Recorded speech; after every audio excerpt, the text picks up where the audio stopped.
शैलेंद्र पर ही लिखना क्यों जरूरी समझा आपने? अ, बात यह है कि ऐसा नहीं था कि मुझे सिर्फ शैलेंद्र पर ही लिखना हो, लेकिन सन 1923 में शैलेंद्र का जन्म हुआ और 2023 में उनकी जन्मशती का मौका था।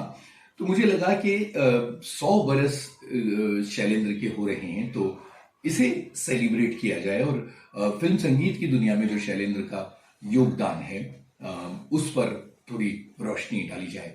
तो ये तय था कि मुझे जीवनी नहीं लिखनी है, ये भी तय था कि मुझे फिल्मी गानों से जो मेरा अनुराग है उस जुनून के तहत ये किताब लिखनी है।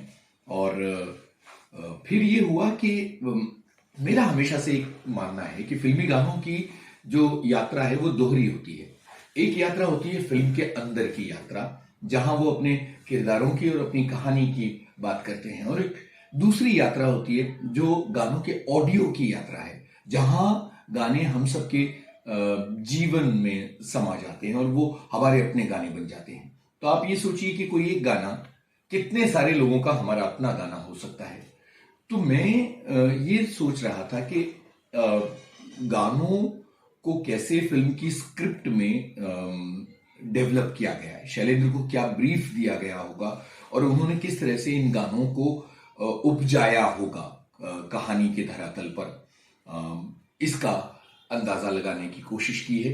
और कैसे किरदार के मुताबिक शैलेंद्र कोई लाइन अगर खास तौर पर लिख रहे हैं तो वही लाइन क्यों लिख रहे हैं, इसको समझने की कोशिश की है। जैसे कि गाइड के परिप्रेक्ष्य में मैं बात करना चाहूंगा। फिल्म गाइड का पहला गाना आता है, वहां कौन है तेरा मुसाफिर जाएगा कहां। मुझे लगता है कि स्क्रिप्ट की जमीन पर इस गाने का जो बीज है वो फिल्म के बहुत आगे की यात्रा में वहां है, जहां राजू गाइड से रोजी मिलने जाती है और कहती है कि राजू ये जेल का समय जल्दी कट जाएगा और फिर नए सिरे से हम मिलकर जिंदगी शुरू करेंगे। और वहां राजू गाइड कहते हैं कि हाँ रोजी, नए सिरे से शुरू करना होगा जीवन। मुझे लगता है ये है वन लाइनर जहां राजू ये तय कर लेता है कि उसे अपने पुराने जीवन में नहीं लौटना है, और तब शैलेंद्र ने कहा होगा वहां कौन है तेरा मुसाफिर जाएगा कहां। तो मुझे लगता है कि गानों की परतें उधेड़ कर कहानी में उनकी जगह कहां बनती है वो देखना एक नए तरह की इंसाइट देता है, और गानों को सुनने में उनके अर्थ बढ़ाता है और उनके आयाम बढ़ाता है। ये जानना कि जैसे किस गाने में जयराम आचार्य ने सितार बजाया है, किस गाने में मनोहरी दादा ने सेक्सोफोन बजाया है, इस गाने की यात्रा इस तरह की थी, ये गाना नेपाली ट्यून पर शैलेंद्र ने लिखा है, ये गाना इस तरह से रचा गया है, ये गाना रचते हुए रिकॉर्डिंग के समय गाना ही नहीं था, उन्होंने बहुत पलक झपकते ही गाना तैयार कर दिया।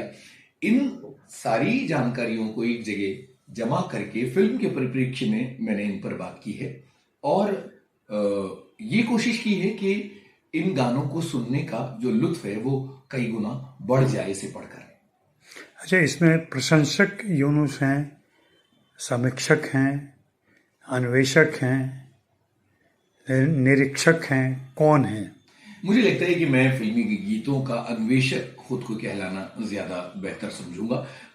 यहाँ सवाल ये है कि शैलेंद्र के गानों की आलोचना मुझे लगता है बड़ी मुश्किल है, उनको नकारात्मक रोशनी में देखना थोड़ा मुश्किल है। और फिर मैं उनकी पूरी गीत यात्रा की बात नहीं कर रहा था। 21 चैप्टर्स हैं और उनमें 20 तकरीबन फिल्मों की हमने बात की है।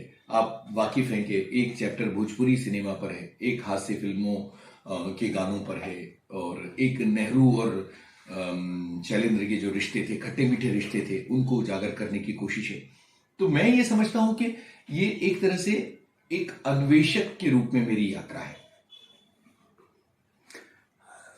आमतौर पर जो एक पॉपुलर डोमेन में लोगों को जो मालूम है कि शैलेंद्र बड़े गीतकार थे, ये सब कोई मानता है।